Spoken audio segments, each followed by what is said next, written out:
Are you full of yourself? Think everything you make is deeply profound like I do? Do you have a terrible sense of fashion? Is your acting as stiff and as wooden as this plank of wood? In the season 1 episode of Rick and Morty, Raising Gazorpazorp, Morty gets a robot pregnant that gives birth to a hyperviolent alien. Rick and Summer go to its home planet of savages secretly ruled by telekinetic alien women. This episode is referencing today's subject, Zardoz.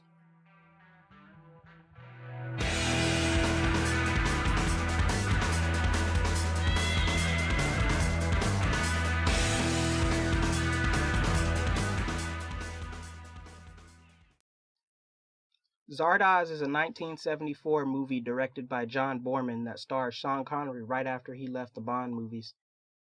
Connery was starving for acting gigs because he couldn't find any more work after being typecast. So there's this stone head, right? What's he doing? He's just standing there, menacingly! It's floating in the air, controlled by an immortal wizard from a race known as Eternals named Zardoz. Zardoz speaks to you. He brings guns to these pillagers called brutal exterminators to kill and enslave other brutals for food. The brutal exterminators worship the floating head like it's their god. But the Eternals, they live sad, lame, boring lives, closed off from the rest of the world, secretly wishing for their own death, and unable to escape. They have an invisible barrier that they made themselves 100 years ago. Death is banished forever. I direct that the tabernacle erase from us all memories of its construction, so we can never destroy it if we should ever crave for death. The characters. Sean Connery plays Zed, Lord Zed from Power Rangers, wearing the weirdest costume I have ever seen. Seriously, how much did they pay Sean Connery to put this on? Who thought this looked good? Who is responsible for this? Zed is a brutal produced in secret through eugenics, and then educated in secret by Zardoz to bring about the end of the Eternals. The rest of the characters include a woman named Consuela, one named May, and Zed's caregiver named Friend? Is that his real name? Okay, odd. That's like if his name was Guy or Father. The plot. I am Arthur Frayne, and I am Zardoz. I have lived 300 years, and I long to die. But death is no longer... We start off with Zardoz floating in a void, speaking directly to the audience about how great and how intriguing this movie is. How about you show me instead of telling me? That would be a lot better.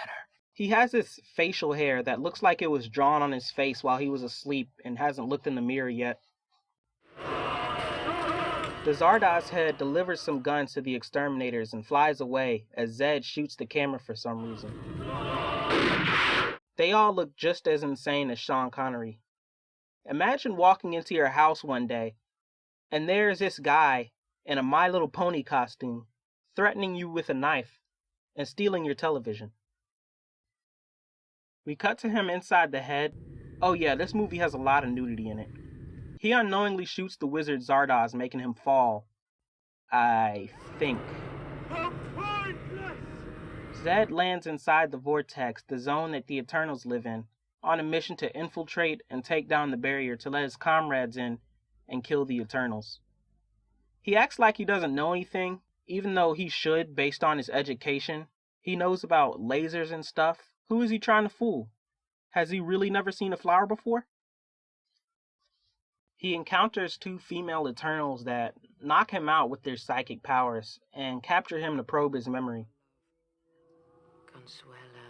They learn about the murder, but not that Zed killed him.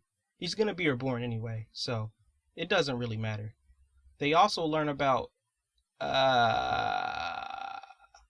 other activities he engages in when raiding. And they decide to keep him alive for a little while to study him, because the Eternals, they can't reproduce anymore.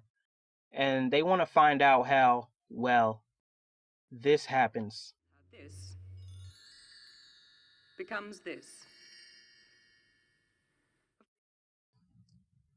His caretaker shows him around, and we get a few interesting ideas in this movie.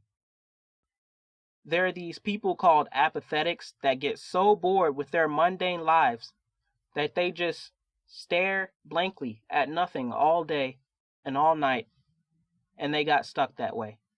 Zed almost does something to one of them that I can't show or mention in this video. Next, they explain their society a little bit more.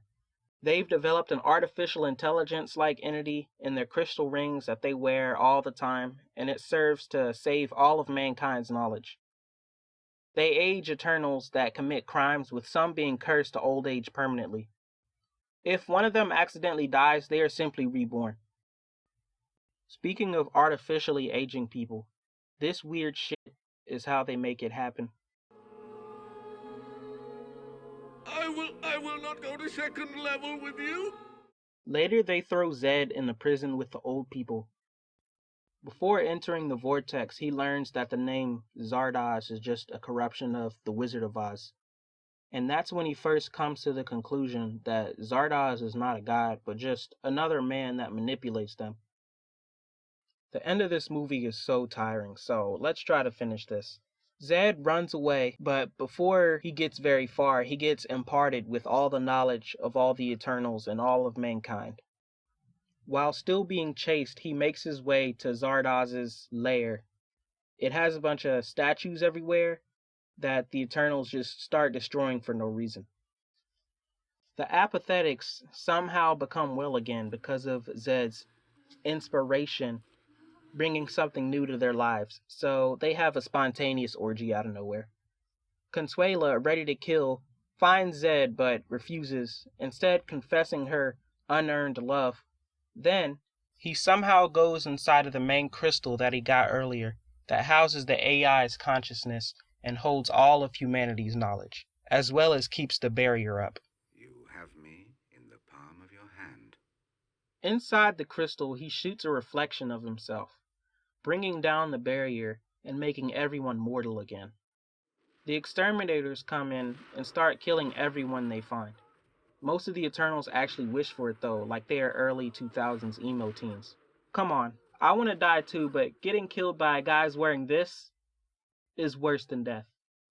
Zed and Consuela go to a cave and have a montage where they live out their lives and have a child together, and die. The end. Special effects. The stone floating head is definitely the most memorable thing about this movie, so I think it's safe to say that the effects aren't too bad for the time they came out, except for this scene. It's probably why they chose to use the same exact head in Rick and Morty and base an entire episode off of this movie. The same goes for the mask the exterminators are wearing. I wouldn't mind owning one in real life. The makeup used to make some of the actors look aged is decent enough, but I don't know why they made this one guy's face half-aged. That doesn't make any sense. I mean, you can't just age half of someone, right? The conclusion. This movie is pretentious. It wants you to take it seriously, but it's impossible with Sean Connery running around with red 50% off BDSM gear.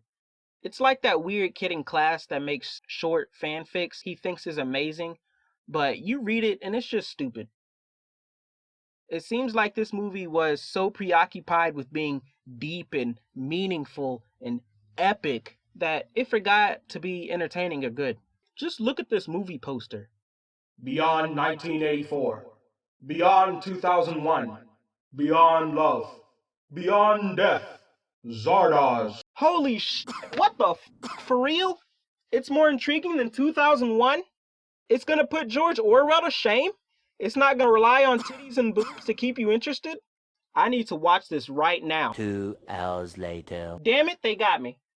It's trying to have that high sci-fi feeling like the original Planet of the Apes that came out around 6 years earlier. I think this movie has the potential to be good if it were remade in modern times by someone competent, like the remake sequels of the Apes movies. If I were to remake or reimagine this movie, here's what I would do. First and foremost, I would get rid of these god-awful costumes. There is no reason in hell a gang of killers should look like this. Even the Eternals look lame. After that, I would change Zardoz's character. His weirdness is not entertaining for me. Some examples of weirdness done at least decently would be some of the characters played by Johnny Depp. Next, I would get rid of some of the uncomfortable and almost abusive scenes. They aren't necessary and don't make sense in context later on when we learn that Sean Connery's character is actually intelligent and educated. Next, I would make all the citizens of the Vortex actually seem like keepers of humanity's history and knowledge. At present, they just look like a bunch of religious cultists with no direction. How much more compelling would it be if the compound was instead full of a bunch of Gandalfs and Dumbledores? What if some of the Eternals did something like dug graves for themselves and laid in them to simulate death instead of just saying that they want to die and just standing around? Somewhere in Zardoz, I believe there is a good movie. If you've seen Zardoz before, go ahead and leave a comment. If you enjoyed this video, go ahead and leave a like. If you loved it, hit that subscribe button for more videos.